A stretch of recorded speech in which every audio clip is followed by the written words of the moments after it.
Despite the number of existing cartridges these days, there's not a single one that can extinguish the class and useful .22 rimfire rifles. Anything that you can think of, hunting, training, and honing your marksmanship, the .22 long rifle cartridge can do them all, and it has been doing so for over 130 years already. But how do you know about the .22 LR rifle? Hey, this is your boy Ted from Line 45, and today I will give you an elaborate rundown on some of the important things that you might have missed or forgotten about the .22 LR rifle. Barrel length has diminishing returns. One should already know by now that the .22 long rifle cartridge is small and only uses a modest amount of gunpowder at best. This is the reason why the amount of pressure it produces is quite limited. What this means in actual shooting is that a .22 long rifle bullet reaches its maximum velocity faster than larger calibers. Now, through numerous studies and ballistic tests, it was determined that the optimal barrel length of a .22 LR rifle is between 16 to 18 inches.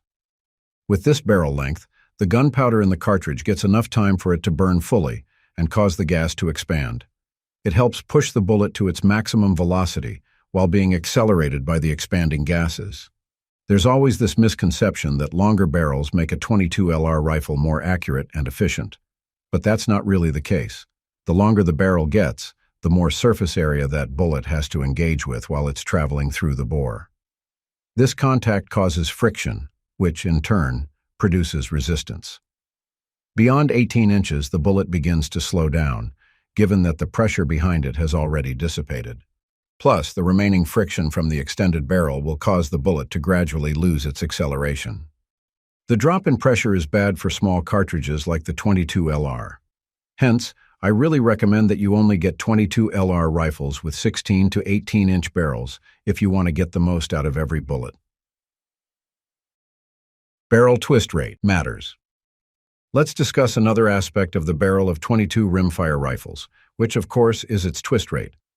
Basically, the twist rate dictates how fast the rifling inside the barrel spins the bullet. This is commonly expressed in the form of a ratio. For example, the most popular twist rate is 1 in 16, which means that the bullet achieves a single full rotation for every 16 inches of the barrel. If you scout the market right now, most of the rimfire rifles you can see have 1 in 16 barrels. The reason for this is quite simple. This twist rate is ideal for stabilizing standard 36-grain to 40-grain bullets. Of course, this is your typical weight range of today's .22 long rifle ammo.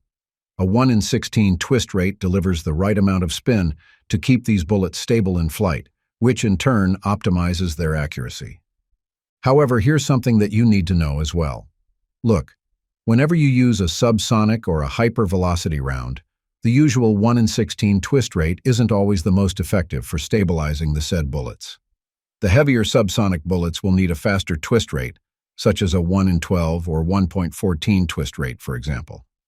On the flip side, hypervelocity rounds are lighter, so they work better with a barrel with a slow twist rate. The moral lesson here is to only use bullets that match the twist rate of your rimfire rifle. Otherwise, it will impact the gun's accuracy or cause the flight of the bullets to become erratic. Weak primer ignition.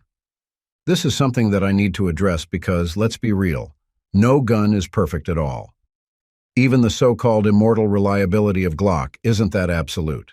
Failures do happen from time to time for a number of reasons. Now, the .22 long rifle cartridge has a distinct rimfire design that places the primer compound around the inside of the rim of the cartridge instead of in a separate primer, just like the setup of centerfire cartridges. While the design seems harmless on the surface, it's actually not.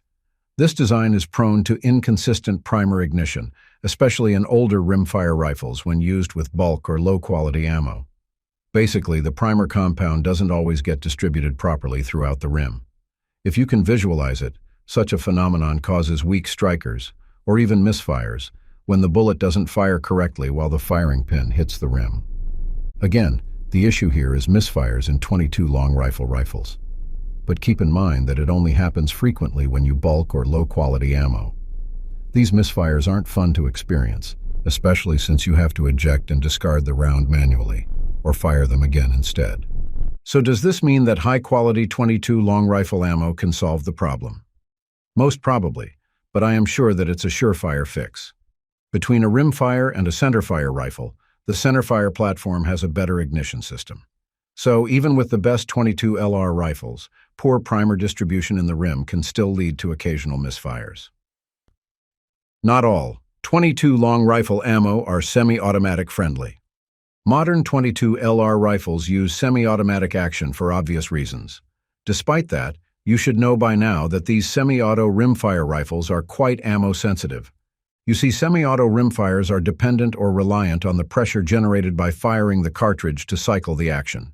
So, whenever you are using subsonic or low-powered rounds, these rifles may not generate a sufficient amount of gas pressure that is required to cycle the bolt fully. What happens next is a series of reliability problems, ranging from feeding, ejection, and cycling issues. Any of these problems can cause jams or malfunctions that could disrupt your shooting session. It's annoying, I know, and that's the very reason that you need to be very careful when buying semi-auto rimfires. Also, it's worth remembering that most of these semi-autos are factory-tuned to function properly with high-velocity or standard .22 long rifle ammo rounds, as they produce enough force to engage the action smoothly. This is also the reason why I trust bolt-action rimfire rifles more than their semi-auto counterparts when firing underpowered rounds. They aren't using gas pressure to cycle the action. Instead, it's you, the shooter, who operates the bolt manually.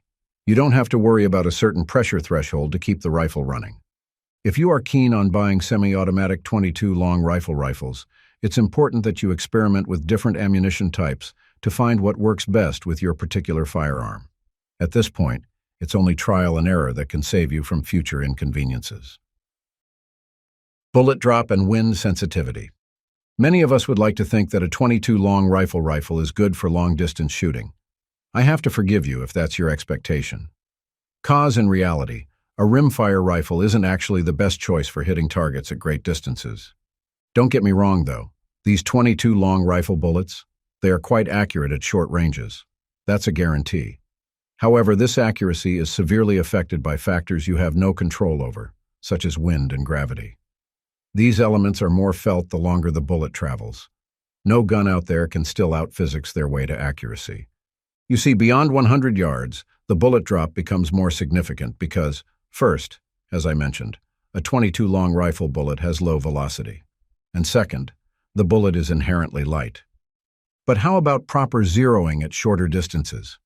Even if you achieve such a feat, there's still a need for you to factor in elevation adjustments. As long as your target goes past 50 to 70 yards, you have to be meticulous in your adjustments. Additionally, .22 long rifle bullets are extremely susceptible to wind drift due to being light. The mild crosswinds along the Appalachian Mountains can cause the bullets to drift off course, significantly affecting accuracy at longer ranges. It's not only the .22 long rifle bullets that are affected by these forces, but it's undeniable that the effect is more pronounced in our favorite rimfire cartridge. Never underestimate the impact of the terrain or the elements in the accuracy of your shots. Sometimes, it's not the rifle that has the problem. In some cases, it's the shooter who failed to compensate for both bullet drop and wind drift that can be blamed. That's it for now. Thanks for watching. If you like this video, please hit the subscribe button and notification bell. Just press all the buttons. Those little clicks are free, but they help the channel a lot. Stay sharp, stay safe, and remember, it's not just about the shot, it's about mastering the craft. Until next time, lock and load.